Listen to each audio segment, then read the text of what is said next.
Hello friends, வணக்கம். எல்லோரும் எப்படி இருக்கீங்க? நாங்கள் ரொம்ப நல்லாயிருக்கோம். இன்றைக்கி சூப்பரான வீடியோ தான் பார்க்க போகிறீங்க. இப்போ நாங்கள் எங்கே இருக்கோம் அப்படின்னா, உபவிஹார் ரெஸ்டாரண்ட் வந்திருக்கோம். எங்கே போகிறோம்னு பார்த்தீங்கன்னா, காந்தாரா மூவிக்கு தான் போகிறோம். நீங்கள் பார்த்துட்டிங்களா?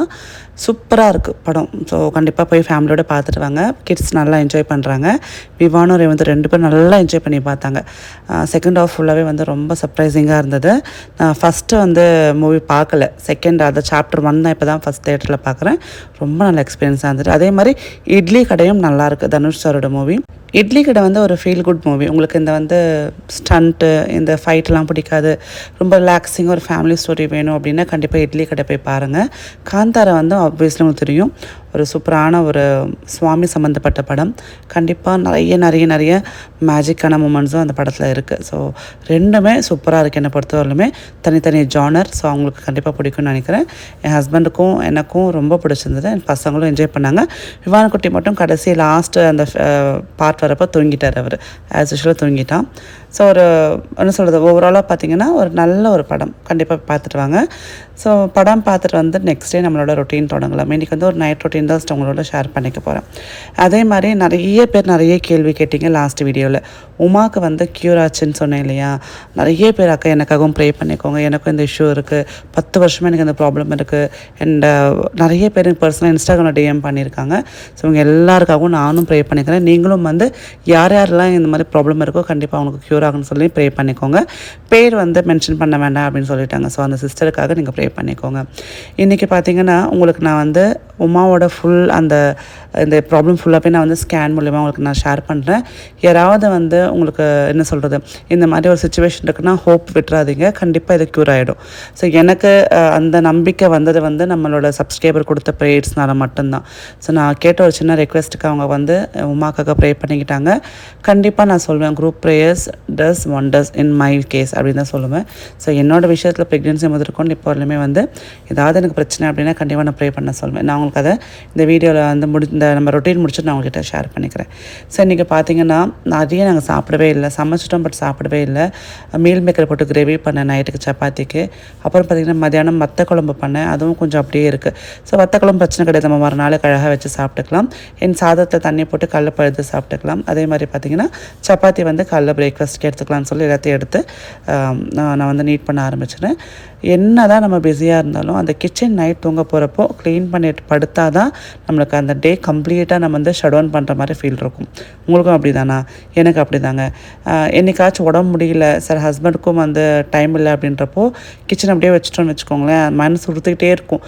விடிகாலத்தில் 2:30-3 மணி கூட வந்து க்ளீன் பண்ணி திருப்பி படுத்துருவேன். அந்த மாதிரி ஒரு மென்டாலிட்டி எனக்கு. நார்மலாக நான் வேலைக்கு போகிற பெண்களுக்கு பார்த்திங்கன்னா டைமே இருக்காதுங்க. ஸோ காலையில் ஓடி ஆஃபீஸ் கிளம்பிடுவாங்க. அப்புறம் வீட்டுக்கு வந்தோடனே திருப்பி வந்து குக் பண்ணிவிட்டு குழந்தைங்களுக்கெல்லாம் பார்த்துக்கிட்டு நைட் தூங்க போகிறதுக்கு முன்னாடி கூட வந்து கிச்சன்லாம் வந்து க்ளீன் பண்ணிட்டு போய் படுத்துப்பாங்க. ஹோம் மேக்கருக்கு சொல்லவே வேண்டாம். ஸோ அவங்களுக்கு வந்து எப்படி ஆஃபீஸ் வேலையோ நம்மளுக்கு வந்து வீட்டு வேலை, அந்த வேலை, இந்த வேலை எல்லாமே வந்து கலந்து தான் இருக்கும். ஸோ ஹோம் மேக்கரோ இல்லை வந்து ஒர்க்கிங் உமனோ வேலை ஒன்று தான் அப்படின்ற மாதிரி தான் இருக்கும். இன்னும் சொல்லப்போனால் 2 பக்கமே வந்து இன்னும் கொஞ்சம் நிறைய வேலைகள் கூட இருக்கலாம். பட் நான் என்ன சொல்கிறேன்னா, எவ்வளோ வேலை இருந்தாலும் ஒரு நாளைக்கு அட்லீஸ்ட் ஒரு 1 hour நம்ம மீ டைம் எடுத்துக்கணும். நீங்கள் ஒர்க்கிங் விமனாக இருந்தாலும் பரவாயில்ல, பட் நீங்கள் வந்து குடும்பத்துக்காக உழைக்கிறீங்க, இல்லை நம்ம செல்ஃபாக வந்து நம்ம ஃபினான்ஷியல் இண்டிபெண்ட்டாக இருக்கணுன்றதுக்காக நம்ம உழைக்கிறோன்னா நம்மளோட மைண்டை பீஸ்ஃபுல்லாக வைக்கிறதுக்கு ஒரு 1 மணி நேரம் கண்டிப்பாக தேவைப்படுதுங்க. ஹோம் மேக்கராக இருக்கீங்கன்னா உங்களுக்கு பிடிச்ச படங்கள், நம்மளுக்கு வந்து பழைய காலத்தில் படம்லாம் பிடிக்கும் இல்லையா? எனக்கு நிறைய பார்த்திங்கன்னா இந்த 80s மூவிஸ் ரொம்ப பிடிக்கும். ஸோ அந்த மாதிரி படங்கள் நம்ம பார்த்தா கூட ரிலாக்ஸ்டாக இருக்கும். இல்லை புக்கு, இப்போ புது ஹாபியை வந்து புக்கு படிக்கிறது வந்து ரொம்ப நல்ல விஷயம். நம்மளுக்கு வந்து ஃப்ரெண்ட்ஸ் இல்லை நீங்கள் ஃபீல் பண்ணி எனக்கு யாரோ ஃப்ரெண்டே இல்லை அப்படின்னு நீங்கள் ஃபீல் பண்ணிங்கன்னா ஒரு புக்கு நல்ல தோழியாக இருக்கும். உங்களுக்கு பிடிச்ச மாதிரி ஜானர், உங்களுக்கு வந்து நாவல்ஸ் பிடிக்கணும், அந்த மாதிரி நாவல்ஸ் படிக்கலாம் ப்ளீஸ். பட் வந்து மனிதர்கள் மேலே வந்து எதிர்பார்வை வச்சுக்கிறத விட ஒரு பொருள் மேலே, அதாவது இப்போ வந்து எனக்கு ஃப்ரெண்டே இல்லை, ஃபிசிக்கலாக ஒரு யாருமே ஹியூமன் பீயிங்கிட்ட பேசவே இல்லை, நான் ரொம்ப தனிமையில் இருக்கேன், நிறைய பேர் ஃபீல் பண்ணுவாங்க.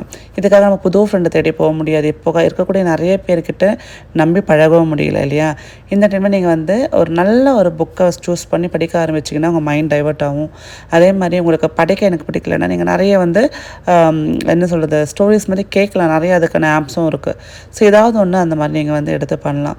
எப்போவுமே வந்து இன்னொருத்தவங்க சார்ந்த ஒரு விஷயத்தை எப்போவுமே எதிர்பார்க்காதுங்க. ஃப்ரெண்ட்ஷிப்பாக இருக்கட்டும் இல்லை ரிலேஷன்ஷிப்பாக இருக்கட்டும், எதுவாக இருந்தாலும் 2 சைடுமே வந்து ஈக்குவலாக இருந்தால் மட்டும்தான் அது ஸ்மூத்தாக போகும்.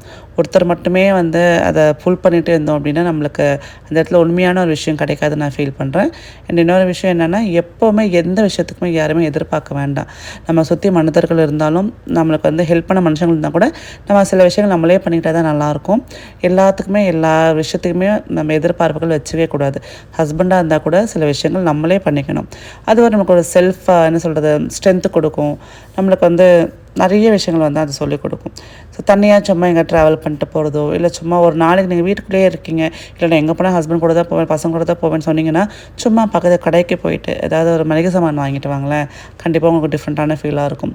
நான் நிறைய பெண்கள் இப்போ பார்த்துருக்கேன், ஃபினான்ஷியல் இண்டிபெண்ட்டாக இருக்காங்க, பயங்கர வந்து பிரேவாக இருக்காங்க. ஆனால் நிறைய பெண்கள் இன்னுமே கூட பார்த்திங்கன்னா சின்ன சின்ன விஷயத்துக்கு கூட ஹஸ்பண்டோட ஹெல்ப் கேட்குறாங்க. சின்ன சின்ன விஷயத்துக்கு கூட ஹஸ்பண்ட் வந்து சப்போர்ட் பண்ணணும்னு நினைக்கிறாங்க. ஏன் உங்கள்கிட்டயே திறமை இருக்குது, ஏன் உங்களால் பண்ண முடியும், ஹஸ்பண்டும் சப்போர்ட் பண்ணக்கூடிய ஆளாக தான் இருப்பாங்க. பட் செல்ஃபாக வந்து யோசிக்கிறதுக்கோ, செல்ஃபாக வந்து நம்ம வந்து ஒரு விஷயத்தை முடிவெடுக்கிறதுக்கோ தயங்குறாங்க. நீங்கள் ஒரு வாட்டி இந்த மாதிரி தனியாக சில விஷயங்கள் பண்ணி பாருங்களேன். உங்கள் வீட்டிலே நீங்கள் தான் ரொம்ப அழகான அதுமாதிரி திறமையான முடிவெடுக்கக்கூடிய ஆளாக இருப்பீங்க. ஸோ ட்ரை பண்ண தானே தெரியும், ரைட்டோ தப்போ பண்ணி பார்க்கலாம் அப்படின்ற மாதிரி பண்ண ஆரம்பிங்க.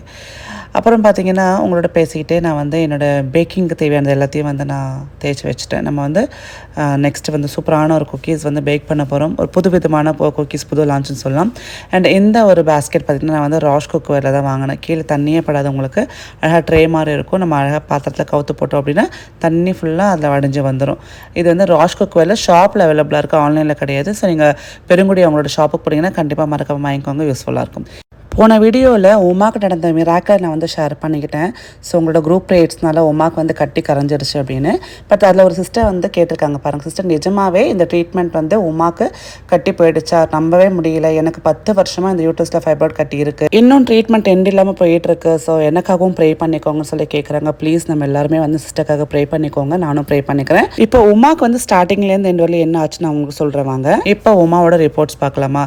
ஸ்டார்டிங்கில் உமாக்கு வந்து என்ன இருந்தது, அப்புறம் கிராஜுவலாக அது எப்படி வந்து கொஞ்சம் கம்மியாச்சு, அண்ட் ஃபைனலாக எப்படி வந்து நம்ம அதை கண்டுபிடிச்சோம் அப்படின்னு ஃபுல்லாக காட்டுறேன். உமாக்கு வந்து கான்ஸ்டண்ட்டாக ஸ்டொமக் பெயின் சொல்லி அழுதுகிட்டே இருந்தேன். அப்போ அம்மா வந்து ஒரு டாக்டர் கிட்ட போனப்போ நம்ம வந்து ஒரு அப்டாமினல் ஸ்கேன் எடுத்து பார்க்கலான்னு சொல்லி சொன்னாங்க. ஜென்ரலாக வந்து பெண்களுக்கு வயிற்று வலினாலும் ஸ்கேன் எடுத்து பார்ப்பாங்க. ஸோ அது மாதிரி ஸ்கேன் எடுத்து பார்க்குறப்ப தான் வந்து உள்ளுக்குள்ளே வந்து சிஸ்ட் இருக்குது, கட்டி இருக்குதுன்னு சொல்லி ஏப்ரல் மாதம் வந்து ஃபஸ்ட்டு கண்டுபிடிச்சாங்க. சரிங்களா. ஸோ அந்த சிஸ்ட் கூட பார்த்திங்கன்னா இப்போ வந்து பிசிஓடின்னு சொல்லுவாங்க, பாலிசிஸ்டிக் ஓவரிஸ் டிஸார்டர்னு சொல்லுவாங்க. ஸோ அந்த மாதிரி இருந்தால், நம்ம நீர் கட்டி இருந்தால் நம்மளுக்கு வந்து ஒரு அதுக்கான டேப்லெட்ஸ் கொடுத்து அதை கரைய வச்சுருவாங்க. பட் இது வந்து பார்த்திங்கன்னா உமாக்கு வந்து எண்டோமெட்ரிக் சிஸ்ட் இருக்குன்னு சொன்னாங்க. இது வந்து உள்ளுக்குள்ளே வந்து ரத்தம் இருக்கும் அப்படின்னாங்க. ஸோ இது வந்து கொஞ்சம் கரையிறது கஷ்டம், முடிஞ்சால் ஆப்ரேஷன் பண்ணணும் அப்படின்னு சொன்னாங்க. வந்து பெருசாகிடுச்சுன்னா நம்மளுக்கு ப்ராப்ளமேட்டிக்காக இருக்குன்னு சொல்லி ஃபஸ்ட்டே டாக்டர் சொன்னாங்க. ஸோ இப்போ என்ன அப்படின்னா, இப்போ என்ன மாதிரி பெண்களும் நார்மலாக இருக்கிற பெண்களும் டக்குன்னு நம்ம வந்து ஒரு லேப்ரோஸ்கோபி சர்ஜரி பண்ணி அதை வந்து இமீடியட்டாக எடுக்க முடியும். ஆனால் உமா மாதிரி ஸ்பெஷல் சில்ட்ரனுக்கு வந்து அதை வந்து பேர் பண்ணிக்க முடியுமா, அந்த ஆப்ரேஷன் வந்து சர்ஜரி வந்து பண்ண முடியுமான்றது பெரிய டவுட்டாக இருந்தது. சரி, ஓகே, ஃபஸ்ட்டு வந்து நமக்கு அதுக்கு என்ன பண்ணலான்னு ஃபஸ்ட்டு ஸ்கேன் எடுத்து பார்த்தாச்சு. அதில் வந்து சிஸ்ட் இருக்கிறது கண்டிப்பாக வந்து கன்ஃபார்ம் பண்ணிட்டாங்க. சரி, ஓகே, ஒரு 1 மந்த்துக்கு வந்து நாங்கள் டேப்லெட்ஸ் கொடுக்குறோன்னு சொல்லி டேப்லெட்ஸ் கொடுத்தாங்க. ஸோ 1 மந்த் டேப்லெட்ஸ் கொடுத்து அந்த ட்ரீட்மெண்ட்டுக்கு அப்புறம் பார்த்திங்கன்னா அடுத்த ஸ்கேன் எடுத்தோம். 5ஆம் மாதம் எடுத்தோம் பாருங்கள். மே மாதம் ஃபஸ்ட்டு ஏப்ரலில் கண்டுபிடிச்சோம். அப்புறம் வந்து மே மாதம் ஃபாலோ அப் ஸ்கேன் எடுத்து பார்த்தப்போ அதுலேயும் வந்து சிஸ்ட் அது அப்படி தான் இருக்குது. ஸோ இது வந்து கொஞ்சம் வந்து என்ன சொல்கிறது, சைஸ் கம்மியாச்சுன்னு கூட எதுவும் போடல, அப்படியே தான் இருக்குன்ற மாதிரி எண்டோமெட்ரிக் சிஸ்ட்னு சொல்லி போட்டிருக்காங்க பாருங்கள். இது வந்து 5ஆம் மாதம் எடுத்த ஸ்கேன். ஸோ ஃபாலோ அப் தேவைப்படுது அப்படின்னாங்க. திருப்பி என்ன பண்ணாங்க, சரி ஓகே நம்ம இன்னொரு 1 மந்த் வந்து மெடிசன் கொடுத்து பார்க்கலாம், ஸோ இப்போவே ஆப்ரேஷன் பண்ண வேண்டாம் அப்படின்னு சொன்னாங்க. அதுக்காக அப்புறம் அம்மா என்ன பண்ணாங்கன்னா 7ஆம் மாதம் வந்து ஒரு ஸ்கேன் எடுத்து பார்த்தாங்க. சரி நம்ம வந்து இன்னும் 2 மாதம் வந்து டேப்லெட்ஸ் எடுத்தாச்சு. அப்போ ஸ்கேன் எடுத்து பார்த்தப்போ அண்ட் இன் பிட்வீலேருந்து அவங்ககிட்ட வந்து சொன்னேன், ப்ரே பண்ணிக்கோங்க உமாக்காக அப்படின்னு சொல்லி ஒரு ரிக்வெஸ்ட் வீடியோ ஒன்று போஸ்ட் பண்ணியிருந்தேன். ஸோ அதுக்கப்புறம் பார்த்தீங்கன்னா ஸ்கேனில் வந்து சிஸ்ட் இருக்குது, அதாவது கட்டி இருக்குது, ஆனால் கொஞ்சம் வந்து சைஸ் கம்மியாக இருக்குது அப்படின்ற மாதிரி போட்டிருக்காங்க பாருங்கள். இதுக்கு ஃபாலோ அப் தேவைப்படும் அப்படின்னு சொன்னாங்க. அண்ட் அதுக்கப்புறம் உமாக்கு இன்னும் ரொம்ப சிவியராக பெயின் வந்தது. அப்புறம் வந்து திருப்பி நம்ம டாக்டர்கிட்ட போனப்போ டாக்டர் வந்து நம்ம சர்ஜரி பண்ணிடலாம் அப்படின்ட்டாங்க. பட் எனக்கு என்னமோ டவுட் வந்து நான் அம்மாவை இங்கே வந்து கூட்டிகிட்டு வந்துட்டேன். எப்போவுமே நம்ம இந்த மாதிரி ஆப்ரேஷன் அப்படின்றப்போ நம்ம செகண்ட் ஒப்பீனியன் கேட்குறது நல்லது. அதனால அம்மா வந்து எங்கள் வீட்டு பக்கத்தில் இருக்கக்கூடிய குளோபல் ஹாஸ்பிட்டல் கூட்டிகிட்டு போனேன். கூட்டிகிட்டு போய் உமாக்கு வந்து கம்ப்ளீட்டாக எல்லா செக்கப்பும் பண்ணிட்டாங்க. ஸோ பிளட் டெஸ்ட்லேருந்து எல்லாமே எடுத்துட்டேன். ஃபஸ்ட்டு அப்டாமினல் ஸ்கேன் எடுத்து பார்த்தாங்க. உமாவோட ஹிஸ்ட்ரிலாம் கேட்டாங்க. இந்த ரிப்போர்ட்ஸ்லாம் கொண்டு வந்து காமிச்சேன். சரி ஓகே வாங்கன்னு சொல்லிட்டு இமீடியட்டாக ஸ்கேன் எடுத்தாங்க. ஸ்கேன் எடுத்தப்போ தான் உமாக்கு வந்து அந்த எண்டோமெட்ரிக் சிஸ்டே வந்து இல்லை, ஃபுல்லாக கரைஞ்சிடுச்சு. கர்ப்பப்பையில் எந்த விதமான கட்டியும் கிடையாது. நார்மலாக பிசிஓடியில் கூட இருக்கும் உமாக்கு, பட் இப்போ அது கூட கிடையாது. ஸ்டார்டிங்கில் பிசிஓடி இருந்தது. ஸோ அதுவும் இல்லாமல் இப்போ எந்த சிஸ்டம் இல்லாமல் க்ளீனாக இருக்குது யூட்ரஸ் அப்படின்னு சொல்லி டாக்டர் சொன்னப்போ ரொம்ப சந்தோஷமாக இருந்தது. இங்கே போட்டிருக்காங்க பாருங்கள், நோ எவிடன்ஸ் ஆஃப் சிஸ்டம்ன்ட்டு. ஸோ கண்டிப்பாக இது ரொம்ப பெயின்ஃபுல்லான ஒரு விஷயந்தான். கடவுள் வந்து உண்மையிலே சொல்கிறாங்க ரொம்ப ரொம்ப ரொம்ப மிராக்கிள் பண்ணியிருக்காரு. ஏன்னா நாங்களும் ரொம்ப பயந்தோம், ஆப்ரேஷன்லாம் பண்ணால் எப்படி வந்து ஹேண்டில் பண்ணுறதுன்ட்டு. நீங்கள் கொடுத்த ப்ரேயர்ஸும் கண்டிப்பாக கடவுளோட துணையோடு தான் இந்த ஒரு நல்ல மிராக்கிள் நடந்ததுன்னு நான் சொல்லுவேன். அண்ட் டாக்டர்ஸ் கொடுத்த மெடிசன்ஸும் தான். டாக்டர்ஸ் என்ன மெடிசன் கொடுத்துருக்கான்னு கேட்டிங்க. நிறைய பேர் வந்து அது ஒரு ஹார்மோன் டேப்லெட்ஸ் மாதிரி கொடுத்தாங்க. ஸோ உங்களுக்கும் இந்த மாதிரி இஷ்யூஸ் வந்து கரெக்டாக ப்ராப்பராக டாக்டர் கிட்ட போய் பாருங்கள், செகண்ட் ஒப்பீனியன் கேளுங்க, கண்டிப்பாக நல்லதே நடக்கும். ஸோ இந்த வீடியோ பிடிச்சிருந்தா மறக்காமல் லைக் பண்ணுங்கள், ஷேர் பண்ணுங்கள். டேக் கேர், பாய்.